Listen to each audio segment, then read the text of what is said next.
Is it relationship sabotage or is it something else? We're going to find out in this video. It's something that may surprise you. And if you're new here, please click the subscribe button, the bell to receive new videos when I release them. If you've been with us for a while, thank you so much. Hold on tight and watch this video.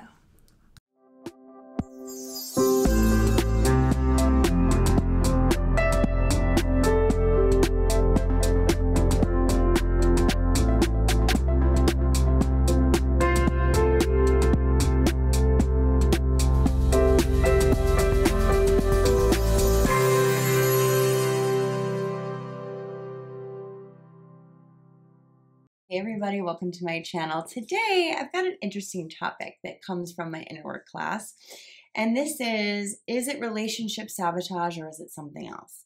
This is what so many people think they are doing, and I'll explain something else. If you're a highly sensitive person and you struggle with abandonment wounds, it's probably something else. And so I'm going to explain it due to my own personal experiences, but then now coaching so many people with the same exact scenario.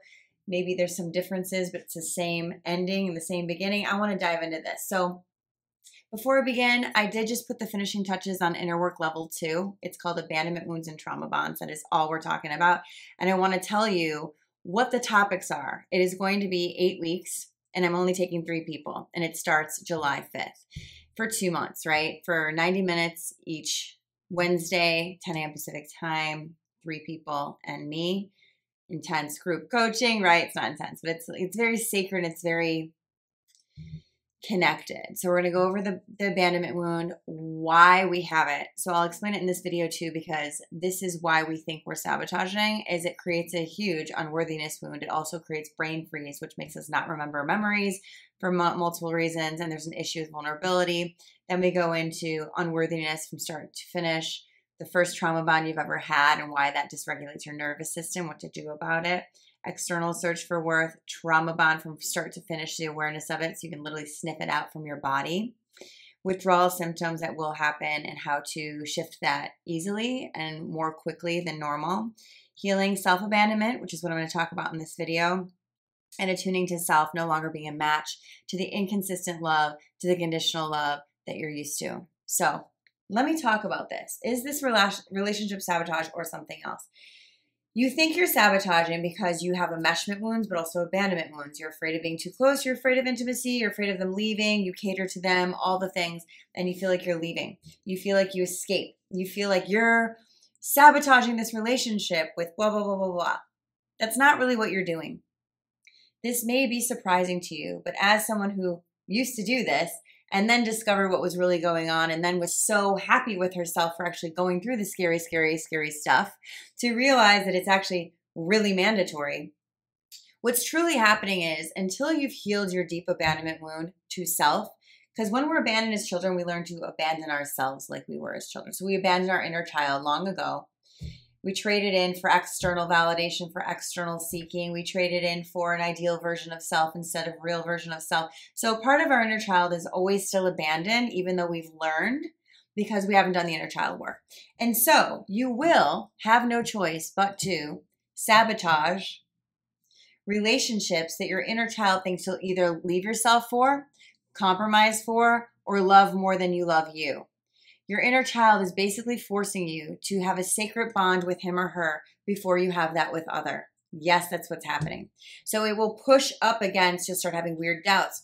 You'll start being like, why all of a sudden am I thinking of someone else? Why all of a sudden am I afraid to move forward to that next step? Why am I craving that next step and then I fear that next step? What's going on with me?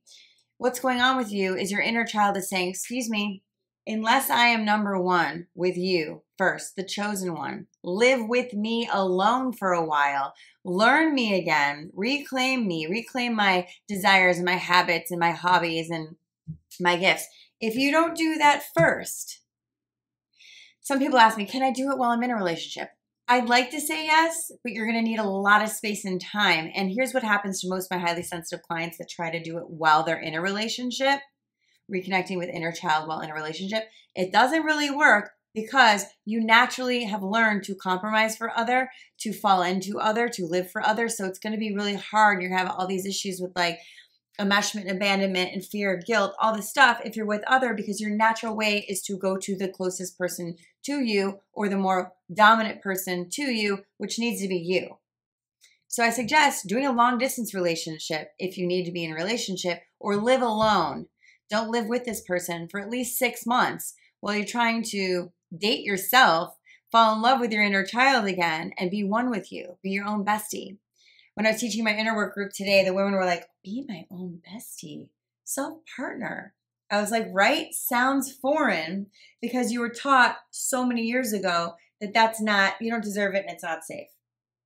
And you can't be you unless I agree with you, or unless I stay connected to you. We're so afraid of abandonment. We're so afraid of connecting to ourselves deeply because we're afraid someone else will leave. And so we learn that our safety is outside of us. And what you learn by being with yourself and your inner child is you're actually capable. You're actually safe. You're safe because you're choosing you. You're safe because you're not leaving you. You're also safe because you're providing everything for you.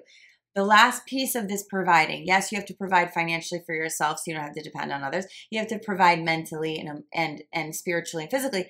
But the emotional autonomy is the biggest piece. I have one client who is a very successful attorney, who has a child, who has a business, who has a home, has all the things. And I said, what is the thing keeping you with this person? And I already knew the answer, but I wanted her to say. And she goes, emotional.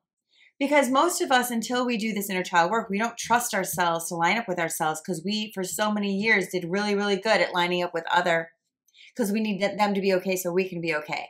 Energetic codependency. And I said, okay, honey, take 6 months. You can still stay with your boyfriend, but make him live somewhere else for a while, right? They live separate anyway. I'm just kidding.